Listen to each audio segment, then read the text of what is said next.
Okay, so good evening from me, Eddie, and good afternoon from Jeff, because we're in different time zones. And welcome to our MYFAROG podcast today. And if you're unaware, MYFAROG is Mythic Fantasy Role-Playing Game by Varg Vikernes. And so in this podcast, we're going to talk about several topics to do with the game and the community which we run on Facebook. Right, Jeff?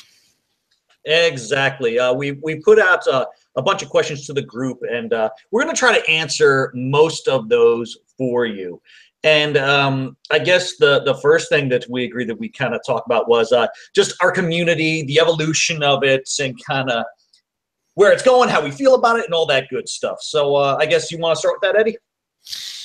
Yeah. So we had this. We had a few questions from one of our members called Ryan Woodfill. He's a pretty active member within the group, and he asked us about how we see the community, how it's going today, and particularly how we see our roles as the admins in the group itself.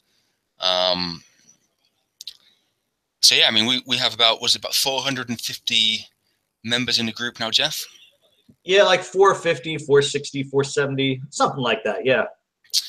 Yep. And before it was a much larger number in the group, but we had a bit of a cull because they were just, a lot of them were inactive. They maybe they just joined for different reasons and clicked on the link or whatever, which we had on some groups, some games, and they so we try to reduce the group so just to have active members. Yeah, so for those of you who are new to the group here, or maybe don't know a lot of the history of it, I'll do a truncated history for you. So this group actually is the brainchild of Chris Tate and also of William Roberts. They want a place where they can kind of get together and play and talk about MYFAROG and everything, because there was a lot of kind of stuff going on in other groups that they were involved with, and anytime that Mythic Fantasy was brought up, there would be people who'd shout it down, and they just didn't want that. So we start off with a group of like 100 people. It was like two of them, me and Eddie, Robin, Ian, Andrew, Philip, like all of us together, and it was a pretty good dynamic. We had a lot of good communication. We were all jazzed. We were all playing and talking about the game, and then the group kind of exploded. We had a lot of people come on into the group. And when that happened, like Eddie was saying, it just became the point where it was a lot of numbers on a wall that didn't mean anything to us. So we called back the number, I think, what was it, Eddie, to like 250 or something like that, from 1,000 or something like that?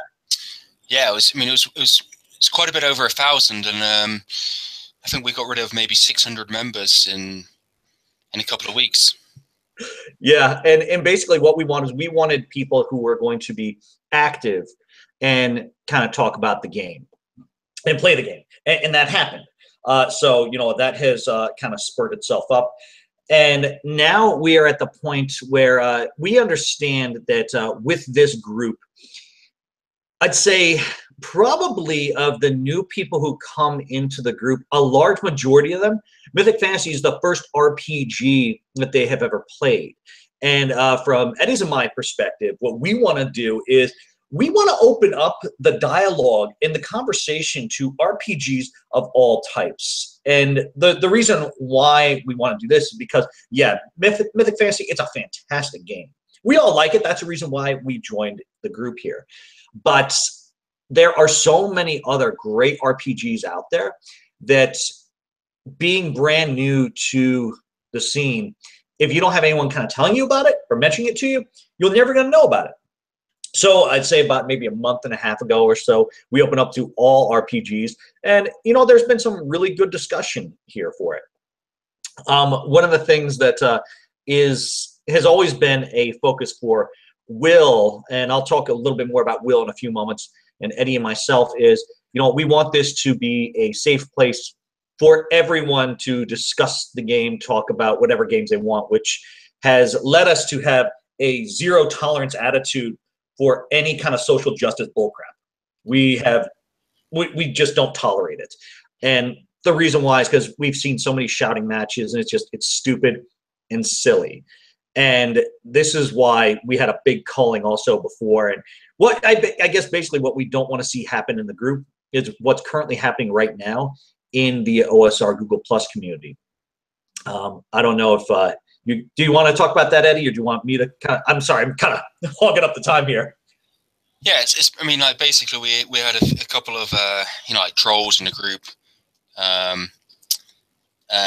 and quite a few who were evidently pushing their SJW agenda down the throats of people. So yeah, we did what we have to do, just get rid of them, basically, because we just want to have a group where a comfortable group where people can talk about the game with one another and without any conflict.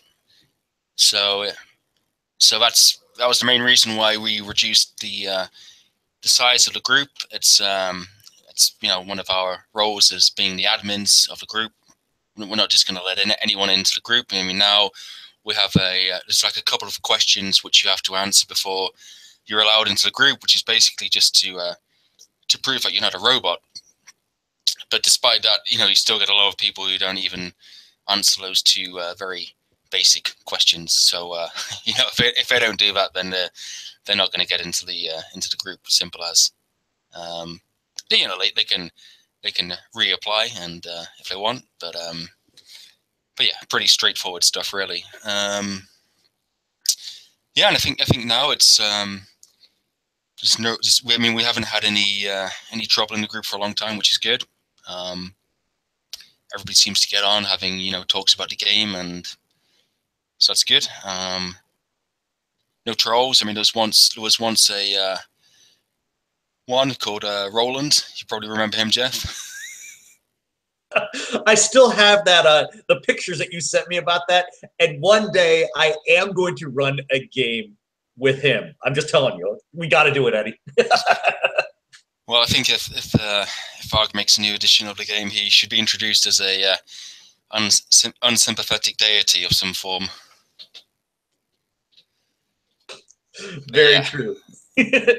So what Eddie was talking about here is just just we don't want any kind of social justice things or any kind of agenda, really, of any kind being pushed within the group.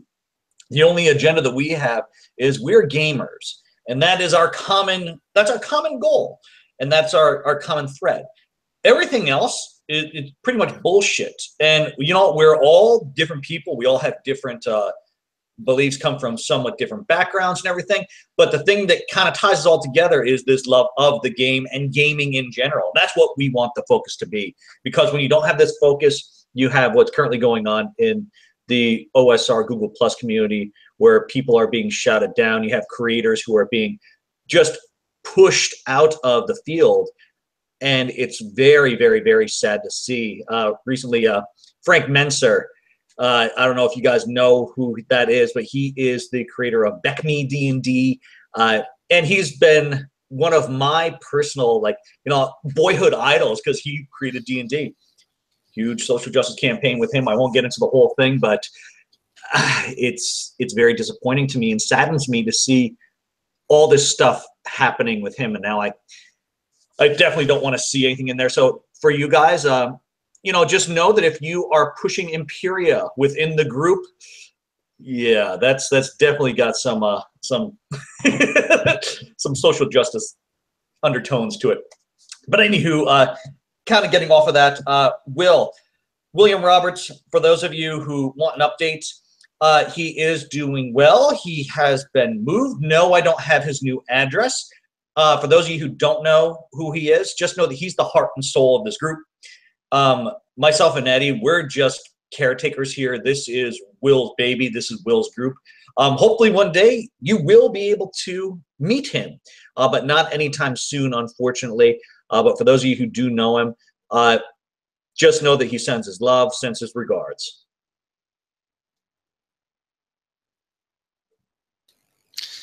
Yeah, absolutely. I mean, hopefully we'll be able to to make himself back to the group as soon as possible, that would be great.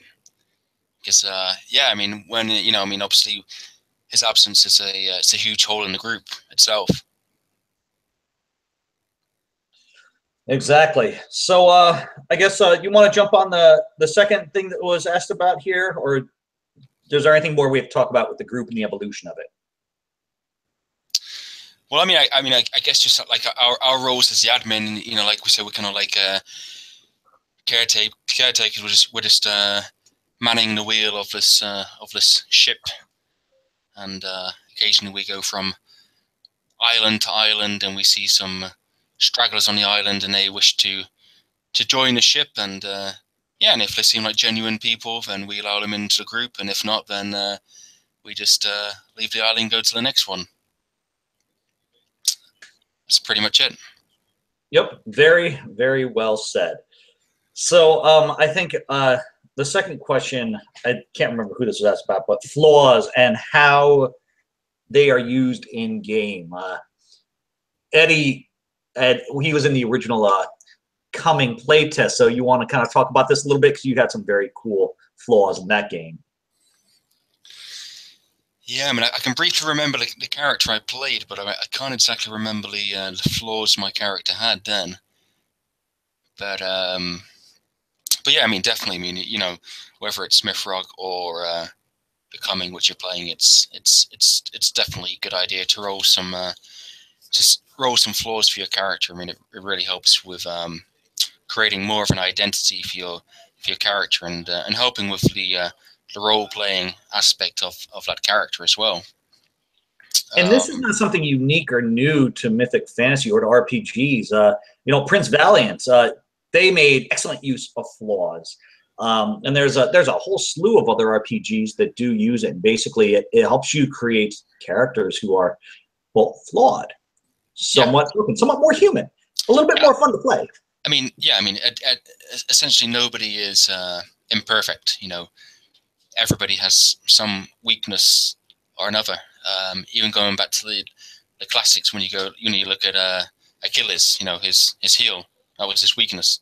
So I mean, everybody in life and in games have flaws. So and it makes your character more interesting as well. And the interesting thing with MYFAROG is, you can actually buy talents at the cost of 2 flaws. So if you wish for your character to have more talents at the beginning, then you just roll a couple of extra flaws for your character. So I hope this answered your question about flaws and kind of like how we use them and everything. If it didn't, shoot us a line in the group. We'll try to answer it a little bit more in depth. But basically, long and the short of it, it's a fun thing to do, so that way you don't have supremely godlike characters. And I think there's a good range of flaws as well. I mean, of course, the flaws in the Coming, they're a little bit different to the ones in MYFAROG, in the sense that they're more adapted to the modern lifestyle. So rather than how people would have lived in, say, like an Iron Age or a Bronze Age setting. Mm-hmm. Some of the flaws are similar, some are completely different, which I think something Varg has taken into account and makes sense,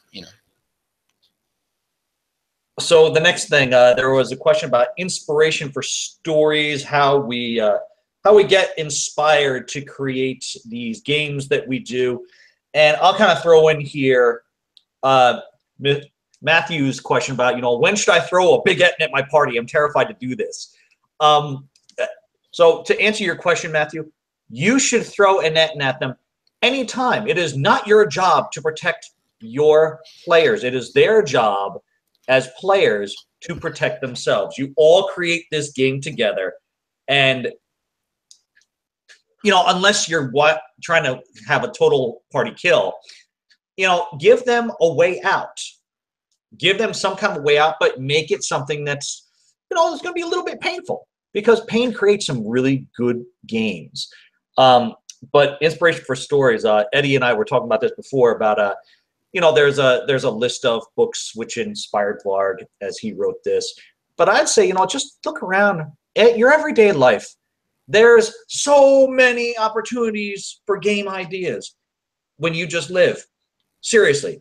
Like for me, my best games that I have run, all I've done is like come up with a broad brush stroke about, this is a topic that I have. So like for the coming, I took on some real life people, and I took on their qualities within the game. And then I let every single player change the game around, and everyone's input into the game created this fantastic game for us. And I'm talking about the playtest, of course, with Eddie and with Robin that we did. And it's all about just having this conglomeration of ideas coming together, being open to it, and understanding that when you are running a game, it is not your job to make the game from A to Z. It is your job to have just a general outline, a general idea, and to be open to whatever your player is going to throw at you and to run with it, because your players have a hell of a lot better ideas than you do. At least that's what I found.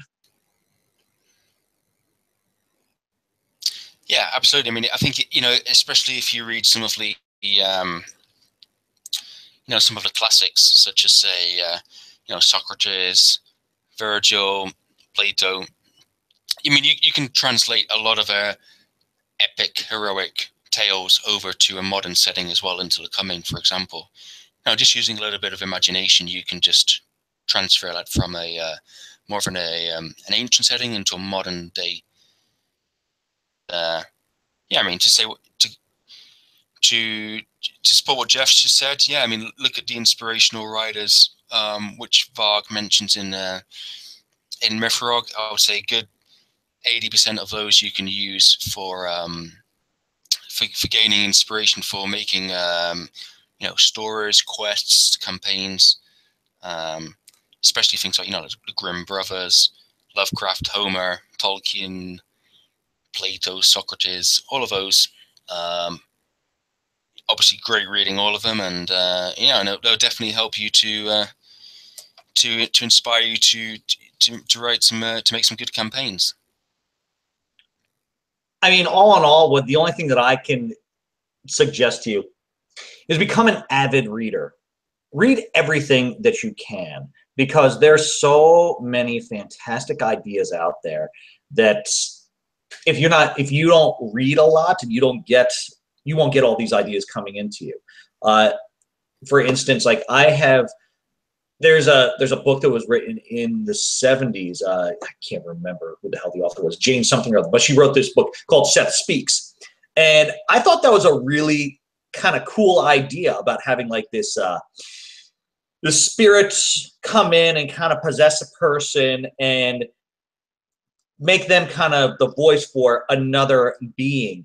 And it was so cool. Like, I've actually used that concept in several different games. And, unless you're kind of open and reading a whole lot of different stuff, you're never going to get these ideas. I mean, you might, but just be open. Read a lot of stuff. There's so many fantastic ideas out there beyond what the list is that's in the book. Head down to your library. Just start reading. Yeah, absolutely.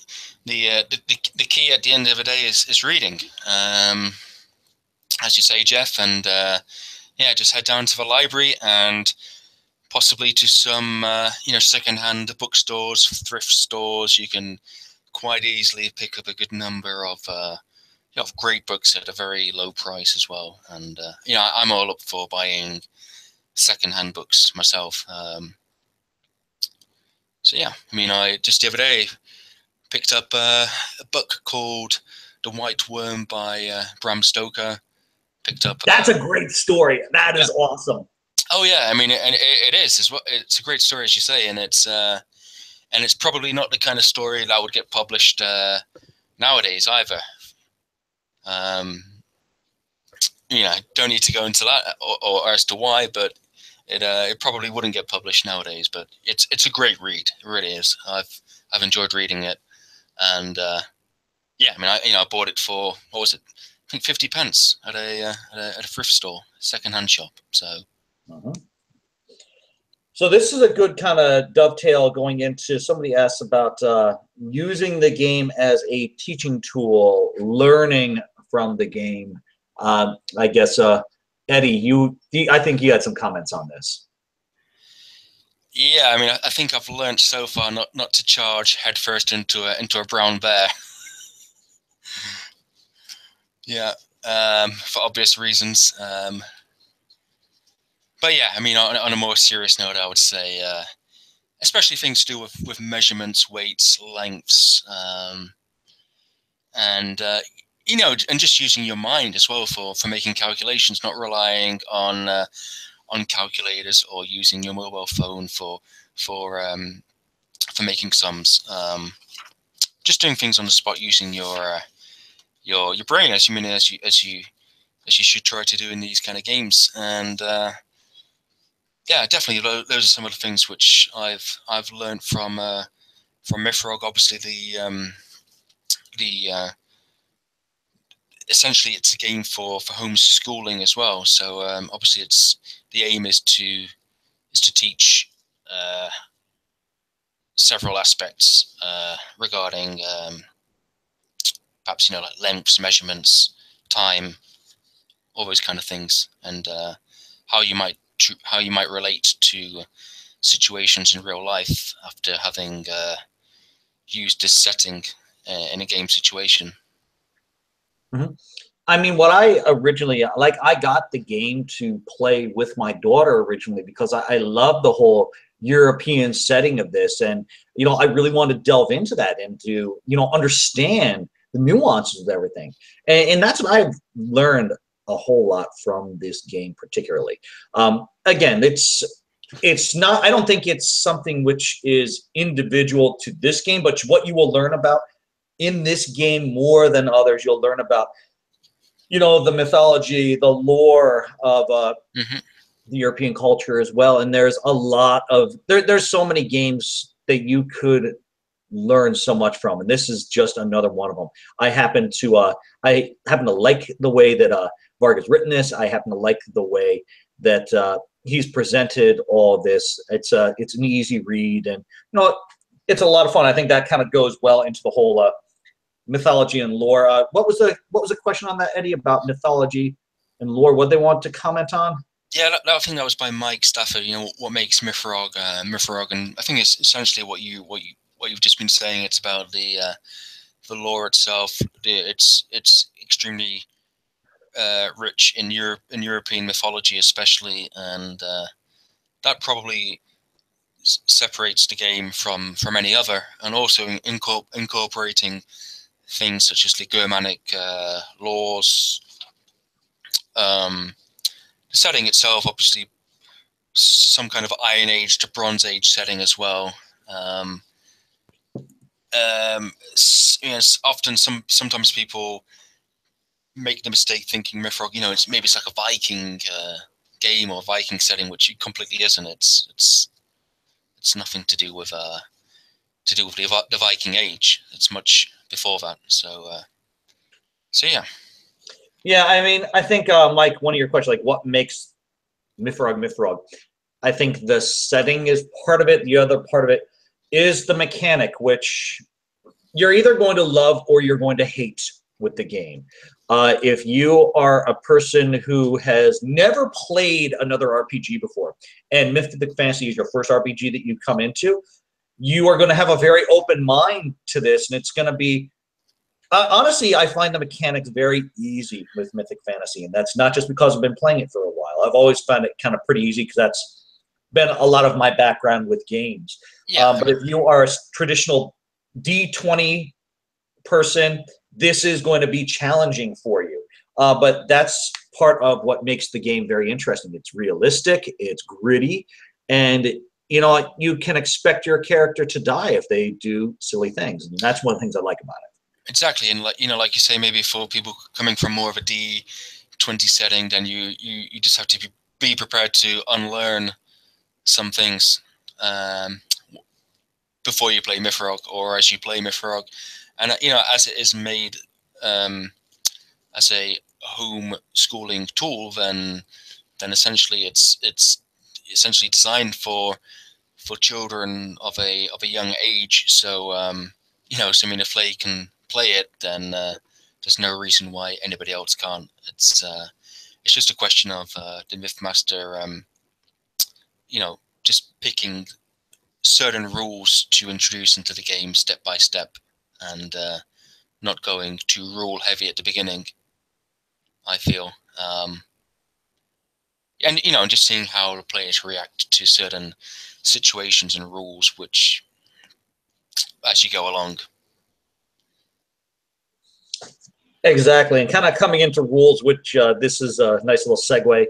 Lubin had a question about random movement. How do you use it? Roll a d12, follow the instructions in the book.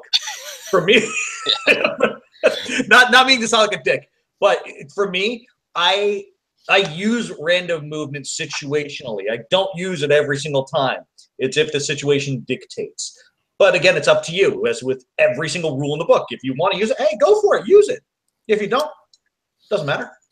Yep, that's right. It's one of those optional rules at the end of the day. So if you feel comfortable using it, then just go ahead. I mean, of course, there'll be some situations where you can't. If you're in some kind of a confined space, perhaps in a very narrow passage in a cave or somewhere like that, or in a very maybe dense woodland, you might not be able to use that as effectively. And again, like if you've got several players and several monsters or other NPC characters in a combat situation, that could get a little bit messy as well. So you might want to use it at particular moments in a game, not in every single situation. So I would just use it when you feel it's necessary and might make the game a little bit more interesting. I mean, I wouldn't say it's either use it or don't use it. Just use it whenever you feel necessary. I would say that with any game that you play, if you find yourself rolling dice more often than you are actually role playing, then that's probably not going to be as much fun for your players. Now, the best games I find is when you roll dice, and then that helps tell the story. I think Mythic Fantasy does that very well. Burning Wheel does that exceptionally well. But again, you want to use the dice to help push the story forward. You don't want this to become an endless 3d6 die roll campaign. Oh, okay. Like, that's not too much fun. Yeah, and like you say, and especially for newcomers to MYFAROG as well, and like you said, there's a lot of the people in the group are also newcomers to the to role playing in general. So I personally, I wouldn't want to get them into into a bogged down situation for 30-40 minutes at a time in combat in their first game or the first couple of games. I would try and get them to to role play as much amongst themselves and the NPCs, and testing some of their skills and talents in the game, rather than just getting them straight into an endless combat situation. Exactly. So Ignacio asked an interesting question, which I'm going to read this flat out for us. The making. Yes, exactly. Our May King, Ignacio. Yeah. So Ignacio wrote, I'd appreciate some thoughts on how to cater the game towards beginners to the setting and to more agency-laden collaborative role-playing. I feel like you guys have already talked a bit about how to help beginners to the system and to RPG systems specifically. And that's something I feel much more comfortable about. Yeah, well, I mean, I ran one game with Ignacio. I mean, it wasn't his first game by any means, and a couple of other people. I think it was Ruben and Rafael from the group. I think it was maybe her first game, and lasted for a couple of hours, maybe 2.5 hours. There was absolutely no combat involved, and I mean, the game was focused around high festivals more than anything else. So, I mean, the reason why I did that was to introduce some of the things which make MYFAROG MYFAROG, right? Having all of these high festivals, which you can quite easily find in the book. Looking at page 143, and I think it's a good way to introduce people to the setting itself. So I'm going to go more system generic on this. And I'm going to say it doesn't matter at all what game you're playing, but you're going to take the exact same steps for a newcomer for any game. And the first thing is, you're going to make it easy for them. So give them a pre-generated character. If they just bought the book and they're brand new to RPGs, their heads are exploding and they don't know what they're looking at. They're going to have a ton of questions for you. So cut down on those questions. Give them a pre-generated character sheet, and then you're going to take them through a very simply run game. And what do I mean by very simply run game? It means that you are going to have no more than 2, maybe 3 scenes. I would say, a role play scene, a combat scene. Maybe you close it up with a role play scene. You don't allow the game to go any more than 2 to 3 hours. You're going to lose your new player with this because, their butt's going to start itching. They're going to want to get up. They're going to have to go to the bathroom and everything like that. And it's not going to be fun for them. You want to get them right at that sweet spot so they are still really excited about this. Don't plan anything really for your game except for a general idea of, okay, you know what, we're going to go off and we are going to go find this brigand who is attacking people at the crossroads. There you go. There's your game idea. Keep it really, really simple for them. And I guess as you're talking about like building collaborative role-playing and everything, my point is don't come up with too many ideas. The last game that I played, it was 2 nights ago, was a Dark Place and Demogorgons playtest that we did. The only idea that I had really set in stone for that game was that Wesley, Kyle Hood's father in the game, was going to be a member of the cult, and that Wesley would find that out.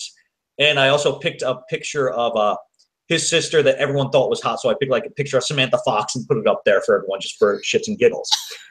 And that was pretty much it. All I did is I riffed off everything else that came in, and it was a lot of fun.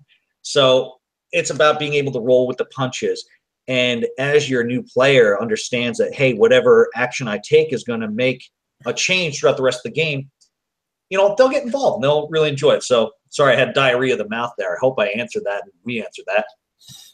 Yeah, absolutely. And I think, like you say, it's a good idea to give people pre-gen characters, especially maybe for a one shot or a 2 shot. If maybe they've played a couple of games before, and if you want to run some kind of a campaign with them, then it can be a good idea to do some kind of like a session 0 together where you help each other to make the character, to build the character up a little bit.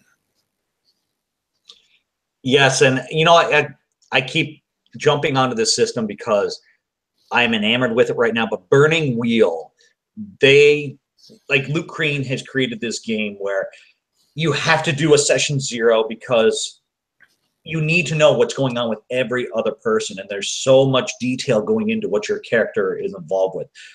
If you want to kind of understand about how to riff off people, I would definitely pick up a copy of Burning Wheel because you will learn how to run a game with just a few ideas in your head, and really all the good ideas are going to come from your player. So I can't highly recommend that game enough. Yeah, and I also like my players to have, for like characters to have some kind of a connection with one another, especially in MYFAROG. I mean, it makes perfect sense for the setting itself. It's not like maybe in a very typical D&D scenario where you're a half orc and you go into a tavern, you meet a dwarf, a halfling, and somebody else, and you see something, a notice board, and that's your quest. I mean, so yeah, I mean, in MYFAROG, it makes much more sense to go adventuring as with your character if you have a sibling, a cousin, maybe a father, uncle, and there are also benefits for doing that. I think you get an extra. I think if you have a sibling in game, you get an extra talent as well, I believe. So the next question, where will it all go? Where do we see Mythic Fantasy going in the future? Eddie, what's your thoughts? Well, I mean, it's, at the moment we've got our hands pretty steadily on the ship wheel. There are no icebergs in the near vicinity, so hopefully it will stay that way. Yeah, I mean, things seem to be going pretty smoothly with the group.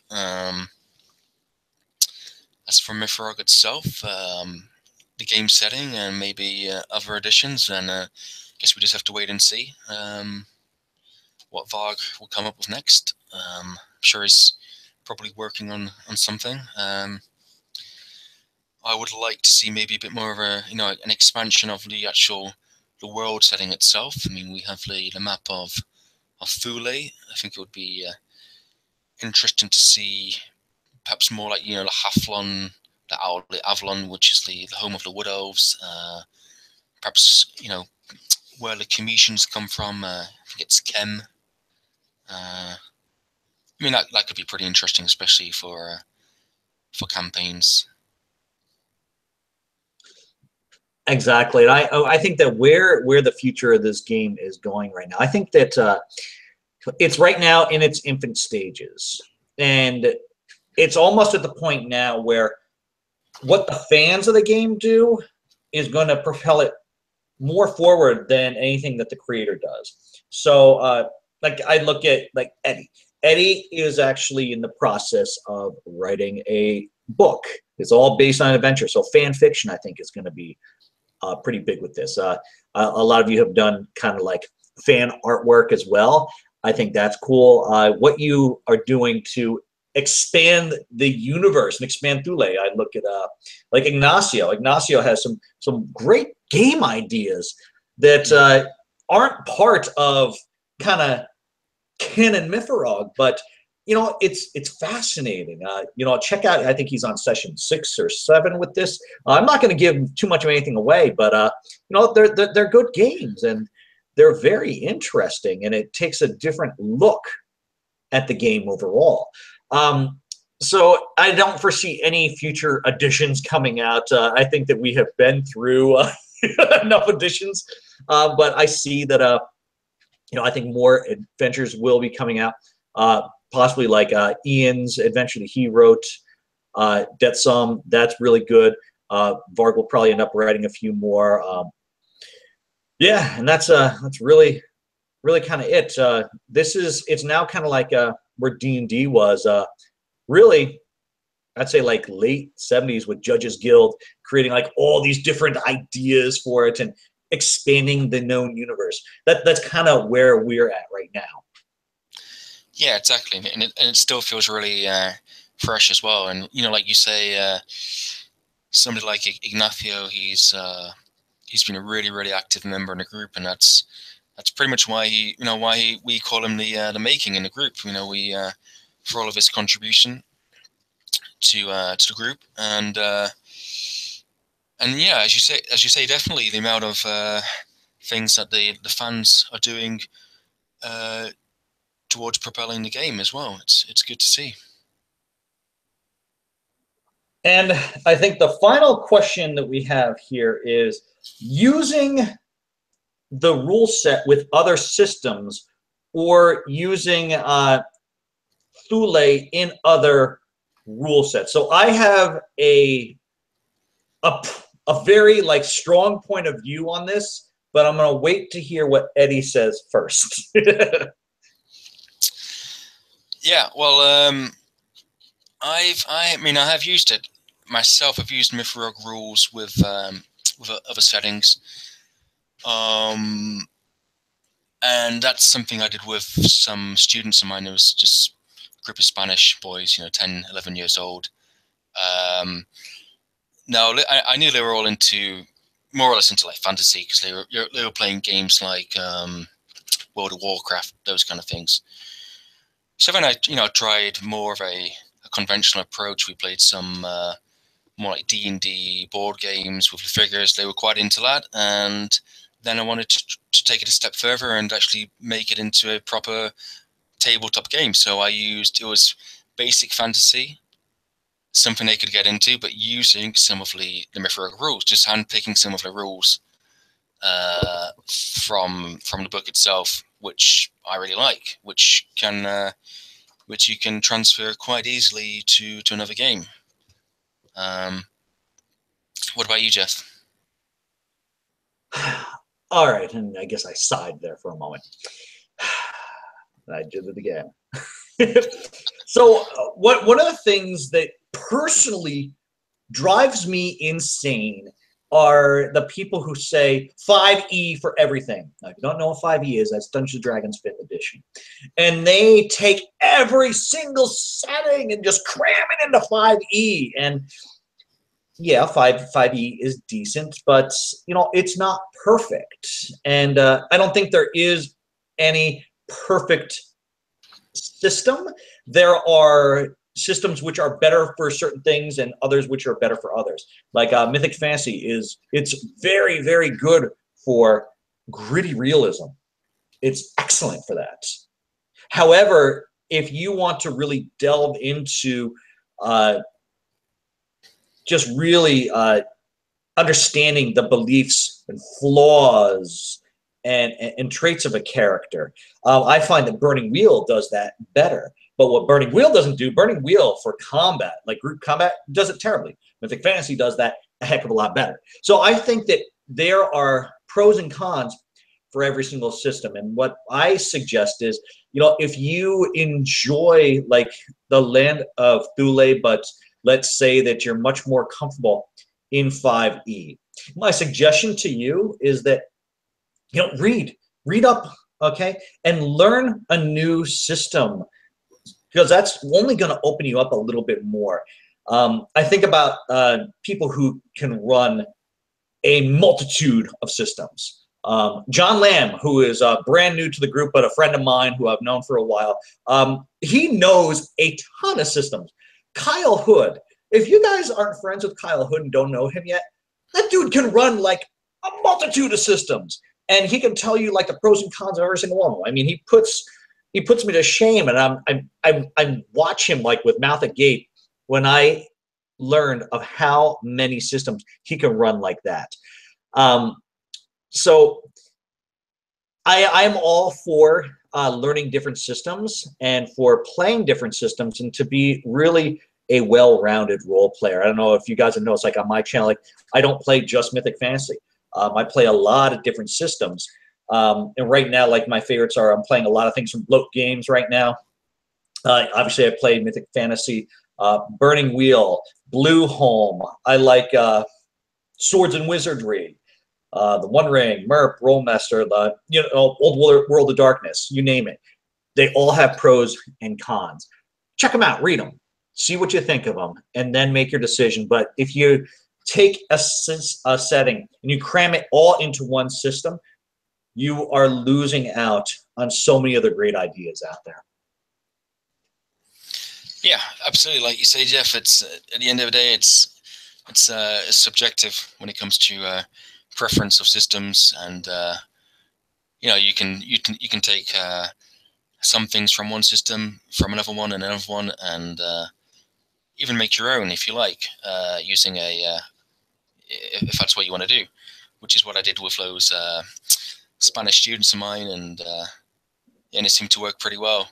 But yeah, I mean, going back to MYFAROG as well, I mean, like you say, the brutality, the realism aspect of it, just facing something such as like a brown bear, for example. Now, for people coming from other systems, that seems pretty easy, right? A brown bear, it's a couple of hits, it's going to go down. But in MYFAROG, it's reflects how it is in real life. It's one of those situations where you're probably best avoiding if you can, which is, I think, another good thing that MYFAROG does teach you is not to engage every monster or an NPC that you see. It teaches you to perhaps, it might be a good idea to avoid conflict or to avoid contact with that particular group, because if we do, we'll probably end up dead, or or something like that. And yeah, Ian Christensen, he ran a great game, which was of Honor and the Hunt, and yeah, I think that was one of my favorite games. One of the first ones I watched, where the three characters had a real ordeal facing this bear at the end. But yeah, I think that was one of the things which really got me into the game in the first place. And me as well. So yeah, what else do we have to talk about, Jeff? Anything else? No, I mean, I think that's it. Hopefully, for all the new people who are involved in the group, welcome. We hope to see more games being thrown up, because that's really the point of this group. We want to see games being played here. Go ahead and throw up any game. Talk about it. Let's have some fun with this. Yeah, exactly. And just feel free to contribute in any way you think is going to be useful for the group. I mean, there was a post today by a new member from Sweden. I'm just trying to look up his name as we're speaking. But I mean, he posted some pictures of his homeland in Sweden, and yeah, I mean, those kind of things can inspire you for writing settings, campaigns, and especially when it comes to terrain. There's this guy called Ajax Johnson. I think he's pretty new to the group, but yeah, he just shared some pictures of his homeland in Sweden. Yeah, I was just looking that up. Inspiration is all around you, so just be on the lookout. Be open to what happens to you in your life, because that's where the best games come from. Oh yeah, and I've been to Scandinavia a few times, to Sweden, Norway, Denmark as well. But yeah, I mean, those pictures, they definitely look very MYFAROG-esque, if you like. Very, the pine trees, lots of rocks. There's very little flat ground. So yeah, it's nice to see that kind of stuff. All right. Well, I guess unless you all have anything else, I guess we're good. Yeah, I think we're done for this session. So if you've been watching live, and hope you've enjoyed this, and if you're not watching live, if you're watching later, then hopefully it's somewhat useful to you, and we'll look forward to doing another podcast sometime in the near future, and yeah, and hopefully we'll have maybe a guest speaker or two to join us as well. Take care, guys. Yep, all the best. Until the next time. Bye-bye.